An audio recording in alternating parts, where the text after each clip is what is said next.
ಬ್ಯಾಡ ಅಂದ್ರೆ ಟ್ರೈನಿಗೆ ಬಾ ಕಾರಿಗೆ ಬರ್ತಾರೆ ದೋಸ್ತರು ಕೂಡ ಅಂತ ಹೇಳಿದಿಲ್ರಿ. ಪ್ರತಿ ಸರ್ತಿ ಬಂದ್ರೆ ಬಸ್ಸಿಗೆಲ್ಲ ಟ್ರೈನಿಗೆ ಬರತ್ರಿ. ನಿನ್ನೆ ಕೂಡ ಬಂದ ನೋಡ್ರಿ.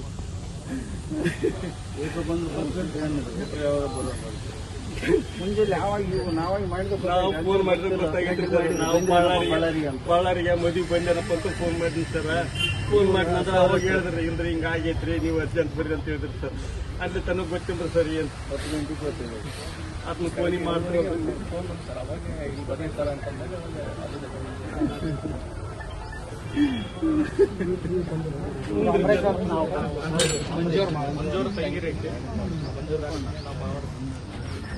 ಕಷ್ಟಪಟ್ಟು ಓದಿ ಮಗನ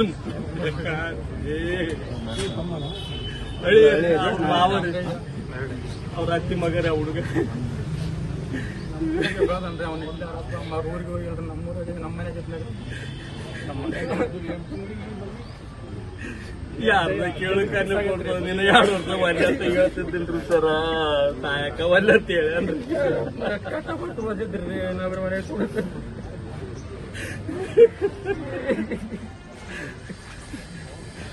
ನಮ್ಗೆ ಈಗ ಮತ್ತೆ ಬೇಕು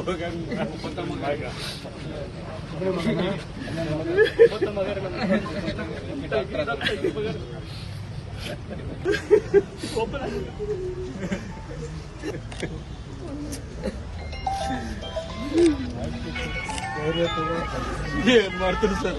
ನಾವೇನ್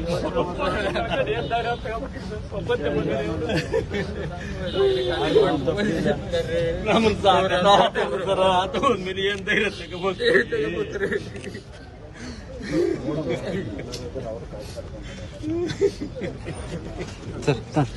ನಮ್ಮ 5 ಜನ ಹೊಸದಾಗಿ ಆಯ್ಕೆಯಾದಂಥ ಅವರು ಬೆಂಗಳೂರು, ಒಬ್ಬರು ಮಾತ್ರ ಮೈಸೂರಿಗೆ ಅಲಾಟ್ ಆಗಿದ್ದು. ಇನ್ನು 4 ಜನ ಬೆಂಗಳೂರು ಸಿಟಿಗೆ ಅಲಾಟ್ ಆಗಿದ್ದಂಥವ್ರು. ಅವರೆಲ್ಲ ಪ್ರೈವೇಟ್ ಆಗಿ ಒಂದು ಬಳ್ಳಾರಿಯಲ್ಲಿ ಮದುವೆಗೆ ಹೋಗ್ತಾ ಇದ್ರು. ಇಲ್ಲಿ ಲಾರಿಗೆ ಹಿಂದ್ಗಡೆಯಿಂದ ಲಾರಿಗೆ ಹೋಗಿದ್ದಾರೆ. 3 ಜನ ಇಲ್ಲಿ ಸ್ಪಾಟ್ನಲ್ಲೇ ತೀರ್ಕೊಂಡಿದ್ದಾರೆ. ಇನ್ನು 2 ಆಸ್ಪತ್ರೆಗೆ ಸೇರಿಸಿದ್ದಾರೆ. ಅವರು ಅವ್ರಿಗೆ ಟ್ರೀಟ್ಮೆಂಟ್ ಕೊಡ್ತಿದ್ದಾರೆ.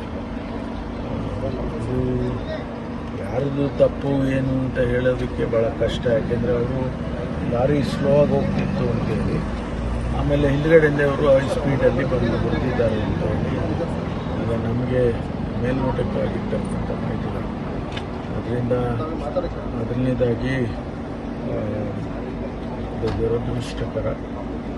ಅವರ ಆತ್ಮಕ್ಕೆ ಶಾಂತಿಯನ್ನು ಕೊಡ್ತಾನೆ ಮತ್ತು ಅವರ ಕುಟುಂಬದವರಿಗೆ ಭಗವಂತ ಅವರ ನಷ್ಟವನ್ನು ಭರಿಸ್ತಕ್ಕಂಥ ಶಕ್ತಿ ಕೊಡಲಿ ಅಂತೇಳಿ ಪ್ರಾರ್ಥನೆ ಮಾಡ್ತೇನೆ. ನಾವು ಸರ್ಕಾರ, ಇಲಾಖೆ ಯಾವ ರೀತಿ ಅವರ ಕುಟುಂಬಕ್ಕೆ ಸಹಾಯ ಮಾಡಬೇಕು ಅವೆಲ್ಲವನ್ನು ಕೂಡ ನಾವು ಮಾಡ್ತೇವೆ. ಕಾನೂನು ಪ್ರಕಾರ ಯಾವ ರೀತಿ ಸಹಾಯ ಮಾಡಬೇಕು ಅವರು ಮಾಡ್ತೀವಿ. ಅವರು ರಜೆ ಹಾಕಿದ್ದಾರೆ. ಅವರು ಆನ್ ಡ್ಯೂಟಿ ಅಂತ ಹೇಳಿ ಬರೋದಿಲ್ಲ ಅಂತ ಹೇಳಿ ಅನಿಸುತ್ತೆ. ಅದನ್ನು ಕೂಡ ನಾವು ವೆರಿಫೈ ಮಾಡ್ತೀವಿ. ಯಾಕೆಂದರೆ ಆನ್ ಡ್ಯೂಟಿಯಲ್ಲಿದ್ದರೆ ಬೇರೆ ಅವರಿಗೆ ಯಾವ ರೀತಿ ಸಹಾಯ ಮಾಡ್ಬೋದು ಇಲಾಖೆಯಲ್ಲಿ. ಆನ್ ಡ್ಯೂಟಿ ಇಲ್ಲ ಅಂತ ಹೇಳಿದ್ರೆ ಯಾವ ರೀತಿ ಮಾಡ್ಬೋದು ಅಂತೇಳಿ ನಾವು ಚರ್ಚೆ ಮಾಡಿ ಏನೆಲ್ಲ ಸಹಾಯ ಮಾಡ್ಬೋದು ಕುಟುಂಬಗಳಿಗೆ. ಯಾಕೆಂದರೆ ಅವರಿನ್ನೂ ಈಗ ತಾನೇ ಸರ್ವಿಸಿಗೆ ಸೇರಿದ್ದಾರೆ. ಮೊನ್ನೆ ತಾನೇ ತಮಗೆ ಗೊತ್ತಿದ್ದಾಗೆ 545 ಸಬ್ ಇನ್ಸ್ಪೆಕ್ಟರ್ಗಳಿಗೆ ರಿಕ್ರೂಟ್ಮೆಂಟ್ ಮಾಡಿ ಮತ್ತು 400 ಜನರಿಗೆ ರಿಕ್ರೂಟ್ಮೆಂಟ್ ಮಾಡಿ ಅವ್ರನ್ನೆಲ್ಲ ಟ್ರೈನಿಂಗ್ ಹಾಕಿ ಈಗ ತಾನೇ ಟ್ರೈನಿಂಗ್ ಮುಗಿಸ್ಕೊಂಡು ಅವರಿಗೆ ಬೆಂಗಳೂರು ಸಿಟಿಗೆ ನೇಮಕ ಮಾಡಿತ್ತು. ಹಾಗಾಗಿ ಅವರು ಇನ್ನು ಫ್ರೆಷರ್ಸ್, ಅವರ ಕುಟುಂಬದವರು ಅವ್ರ ಮೇಲೆ ಅವಲಂಬಿಸಿರ್ತಾರೆ. ಅದರಿಂದ ಸರ್ಕಾರ ಅದನ್ನು ಭಾಳ ಮರ್ಯಾದೆ ದೃಷ್ಟಿಯಿಂದ ಏನು ಸಾಧ್ಯ ಆಗುತ್ತೋ ಅದೆಲ್ಲ. Thank you sir.